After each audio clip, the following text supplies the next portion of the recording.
अंबरनाथमधील भारतीय जनता पार्टीचे उमेदवार पवन वाळेकर पॅनल क्रमांक 4 यांच्या कार्यालयावर अज्ञातांकडून गोळीबार करण्यात आला असून गोळीबार करणाऱ्या 2 व्यक्तींवरती गुन्हा दाखल करण्यात आलाय। मात्र पोलिसांना गोळीबार करणाऱ्यांचं नाव सांगूनही गुन्हा दाखल केला जात नसल्याचा आरोप भाजपचे माजी आमदार नरेंद्र पवार यांनी केलाय। नरेंद्र पवार, गुलाबराव करंजुळे यांच्यासह कार्यकर्त्यांनी अंबरनाथ पोलीस स्टेशन बाहेर ठिय्या आंदोलन केलं। संध्याकाळी अंबरनाथमध्ये मुख्यमंत्री देवेंद्र फडणवीस यांची आज जाहीर सभाही होणार आहे। सुरेश काटे आपले प्रतिनिधी आपल्याला अधिक अपडेट देतील। सुरेश, गोळीबार नेमका कोणी केला कळू शकलंय का?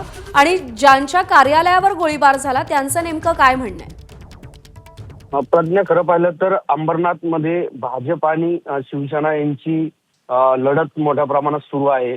प्रचाराला अगदी 2 ते 3 दिवस बाकी आहेत आणि आज मुख्यमंत्री देवेंद्र फडणवीस यांची जाहीर सभा देखील आहे। मात्र रात्रीच भारतीय जनता पार्टीचे उमेदवार पवन वाळेकर हे पॅनल क्रमांक 4 चे उमेदवार आहेत। त्यांच्या कार्यालयावर अज्ञातांकडून गोळीबार करण्यात आलेला आहे। दोघे जण मोटरसायकलवरती आले आणि त्यांनी त्यांच्या कार्यालयावरती गोळीबार केलेला आहे। जवळपास 4 राऊंड फायर देखील त्यांनी केलेले आहेत।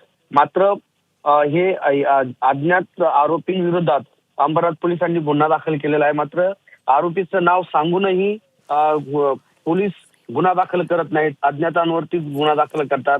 या अनुषंगाने भारतीय जनता पार्टीचे कल्याणचे माजी आमदार नरेंद्र पवार असतील किंवा गुलाबराव करंजुळे असतील, त्यांच्या कार्यकर्त्यांचं सर्वांनी पोलीस स्टेशन बाहेर ठिय्या आंदोलन केलेलं आहे। मात्र गुन्हा दाखल का होत नाही याबाबत त्यांनी शंका उपस्थित केलेली आहे। त्यामुळे एकंदरीत जर पाहिलं तर आजची सभा आहे मुख्यमंत्र्यांची आणि त्या सभेच्या रात्रीच जर अशा पद्धतीने गोळीबार होत असतील तर कुठेतरी बरोबर आहे। त्यामुळे हे प्रकार गंभीर आहेत आणि या सगळ्याला वेळीच पायबंद घातला गेला पाहिजे।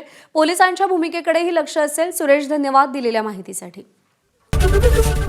एबीपी माझा, उघडा डोळे बघा नीट।